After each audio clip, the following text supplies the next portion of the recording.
الحمد لله رب العالمين، وصلى الله وسلم على محمد وآله الطيبين الطاهرين. اللهم صل على محمد وآل محمد. من مسائل السجود مسألة الصلاة على الكرسي. هاي المسألة البعض يرفضها رفض تام، والبعض يتهاون بها ويتقبلها وكأنها طبيعية. الأمر هو مسألة شرعية، حكم شرعي، سؤال موجه لك وأنت تعرف الإجابة. أنت تتمكن من الجلوس على الأرض والسجود لو لا؟ اللي يقول أتمكن لا يجوز له الجلوس والسجود على الكرسي. وإذا قال لا أتمكن من الجلوس على الأرض والسجود، أتمكن من الجلوس مثلا بس ما أقدر أسجد، هذا له حكم. ما أتمكن من الجلوس هم له حكم. إذا أتمكن من الجلوس على الأرض لا تصح صلاته على الكرسي. هذا واحد. ونعيد ونذكر أحكام البارحة. إذا كان يستطيع الجلوس على الأرض وجب عليه إذا وصل إلى حد السجود أن يجلس على الأرض. ايش بقى عندنا؟ هذا الجلوس. بقى عندنا الانحناء على التربة على الأرض. المقدار اللي ينحني به على التربة، يستطيع من الانحناء على الأرض فيسجد على الأرض. يستطيع الانحناء لكن لا يستطيع الوصول للأرض، الانحناء ماله يكون غير تام. المقدار ايش قد يبقى عنده بينه وبين الأرض؟ 10 سنتيمات، 20 سنتيم، 40 50 سنتيم. حد الانحناء اللي يوصل له هذا الحد يرفع المحل موضع السجود. يعني شنو موضع السجود؟ التربة. خليه على تختة، على كرسي، على صندوق، على أي شيء ثابت، أي شيء ثابت. ويجيب له مخدة اسفنج، يجيب له ديباج، لا يجيب له شيء ثابت صلب، خلي التربة عليه على المقدار اللي يقدر ينحني له تمام. وبعد ويجب وضع المساجد السبعة على الأرض. هذا جالس على الأرض، فوجب عليه إذا ما كان متمكن من وضع مسجد الجبهة على الأرض، يسجد مثلا، يخلي موضع السجود على سبيل المثال هذا ارتفاعه، وراد يسجد باقي المساجد يقدر يخليهن على الأرض، أي ما عنده مشكلة يخليهن على الأرض. هذا واحد.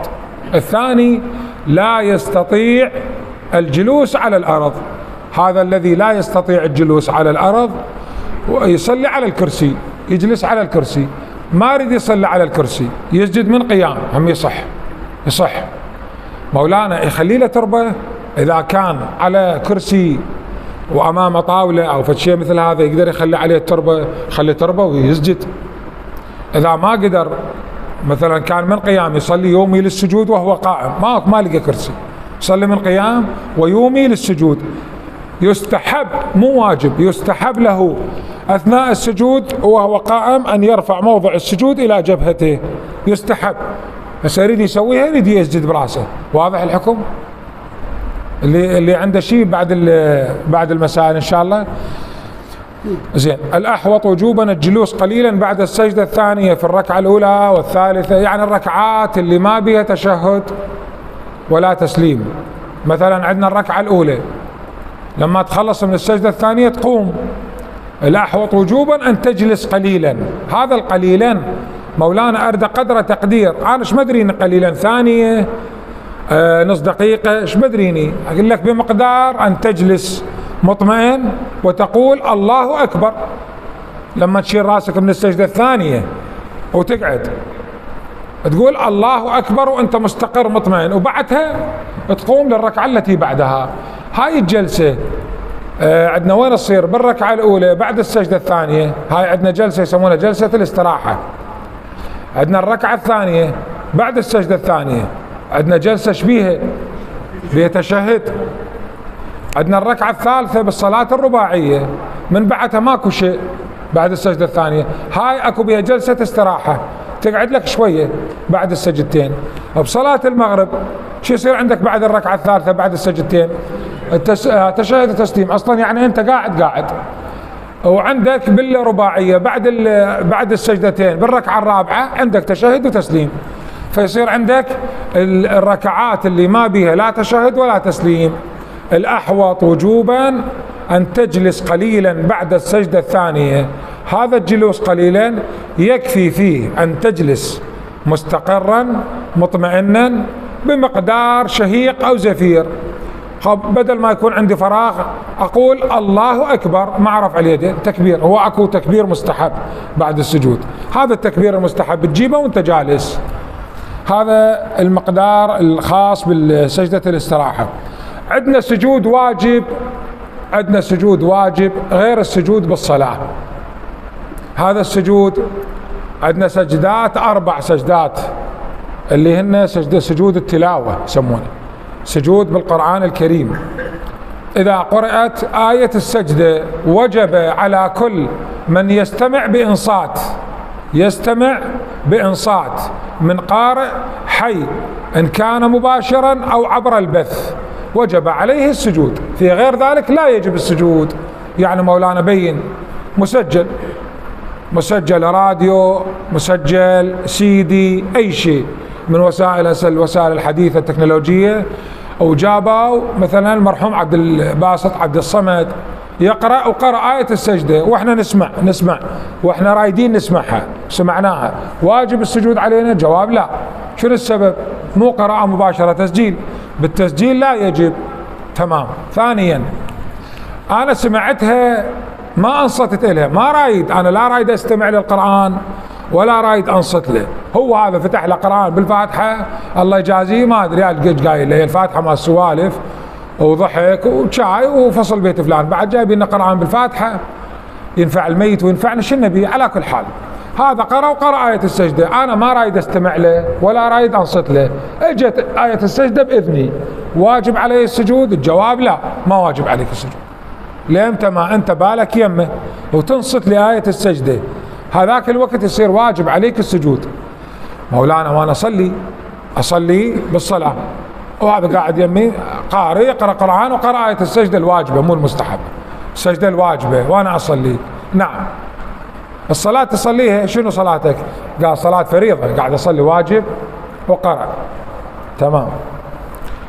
الواجب عليك أن تومي للسجود برأسك بالصلاة. إذا سجدت صح سجودك، سجدت نزلت على الأرض سجودك صح، لكن صلاتك تبطل وتعيدها، ما أريد أبطل الصلاة. تومي للسجود برأسك وتتم صلاتك. والأحوط بعد الصلاة أن تأتي بسجود التلاوة، هذا السجود مال القرآن. مو خلصت من الصلاة بالصلاة أو ميت له، خلصت من الصلاة تجلس وتنوي وتسجد. هو مولانا سجود التلاوة شنو مطلوب به؟ طبعا ما يشترط به نفس الشروط الواجبة بالصلاة، لكن كلها مستحبات. يعني يستحب أن يكون به على طهارة، مستقبل القبلة، تجب فيه النية بس، واجب النية، تنوي أسجد سجود التلاوة قربة إلى الله تعالى. اللفظ يكفي به، هذا اللفظ مالنا سبحان ربي الأعلى وبحمده. أكو عفوا لفظ آخر يذكرون بعض العلماء: لا إله إلا الله حقا حقا، لا إله إلا الله إيمانا وتصديقا، لا إله إلا الله تعبدا ورقا، سجدت لك يا رب تعبدا ورقا، لا مستنكفا ولا مستكبرا، بل أنا عبد ذليل ضعيف خائف مستجير.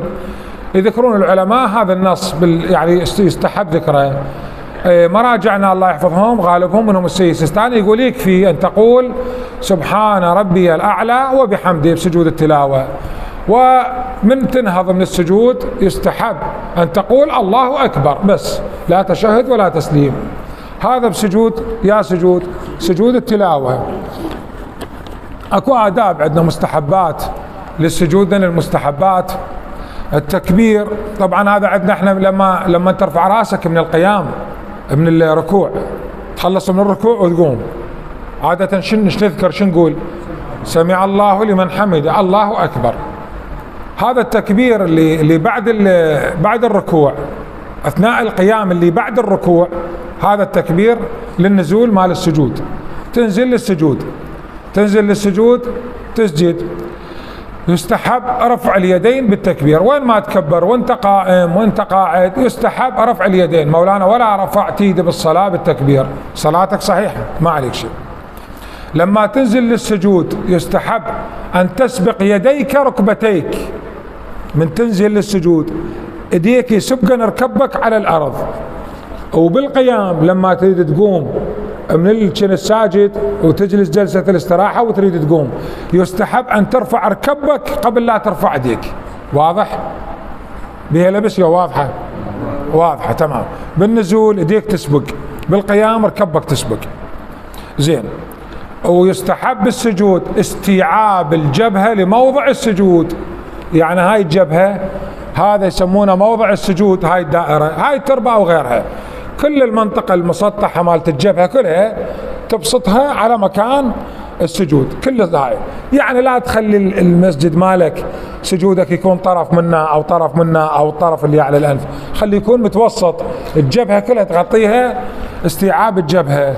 يستحب في السجود إرغام الأنف، بالحديث المساجد 7، مسجد للجبهة ومسجد للكفين ومسجد للركبتين ومسجد لإبهامي القدمين، وأرغم أنفك. أرغم هذا الأرغام، أرغام يعني الدوسة. ليش الدوسة؟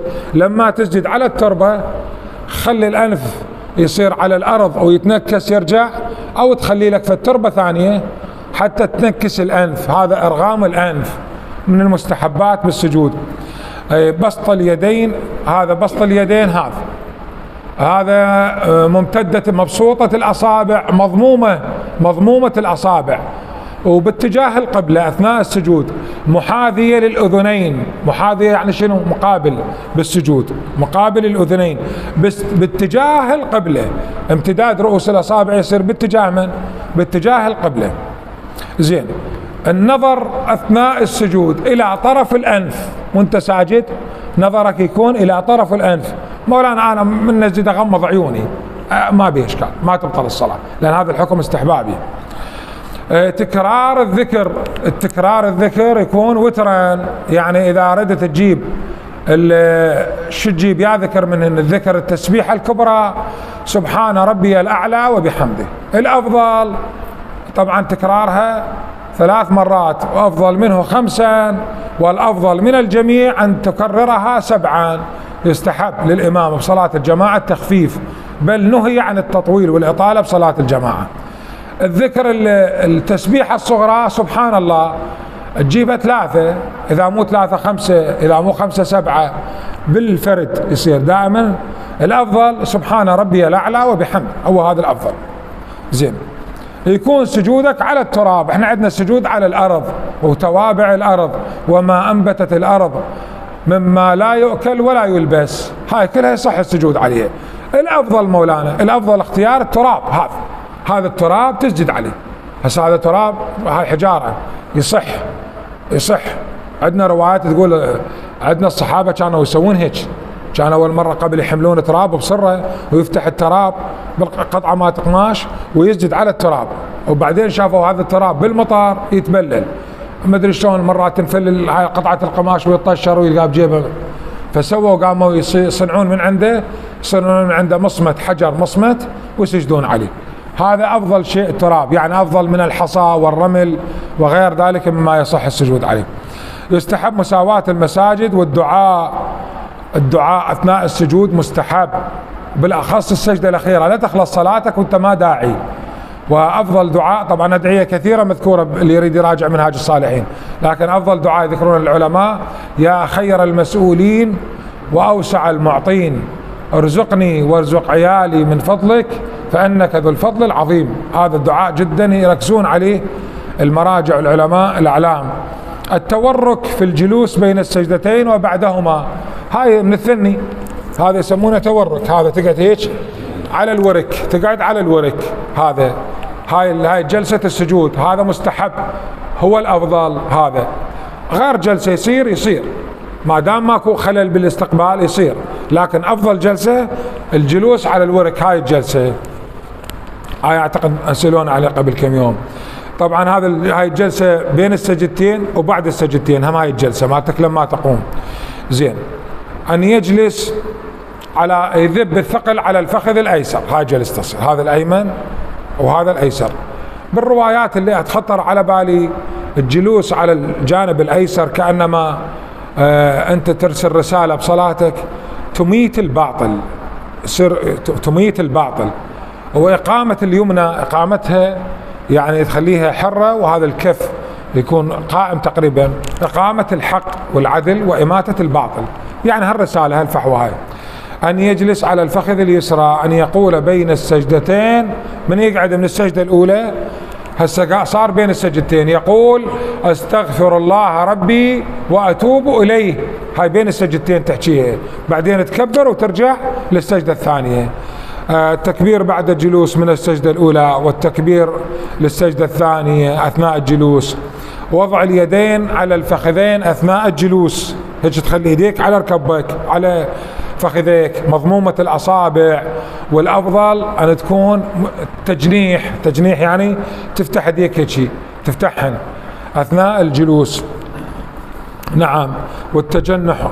ويستحب السجود إذا قلت سبحان ربي الأعلى وبحمده، أو قلت في السجود سبحان الله سبحان الله سبحان الله، يستحب أن تقول اللهم صل على محمد وآل محمد، ويمكن الاتيان بها بكل كيفية.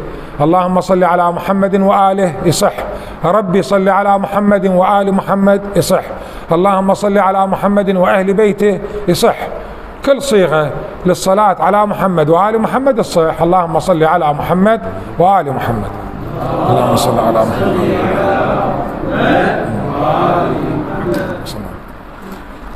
زين. أن يقول عند القيام بعد السجدتين لما يريد يقوم يقول بحول الله وبقوته أقوم وأقعد، هاي العبارة مستحبة، وبعض العلماء يضيف لها وأركع وأسجد بعضهم، وأكو صيغ أخرى. زين. طبعا المرأة الرجل يبسط كفيه، المرأة بتبسط ايدها.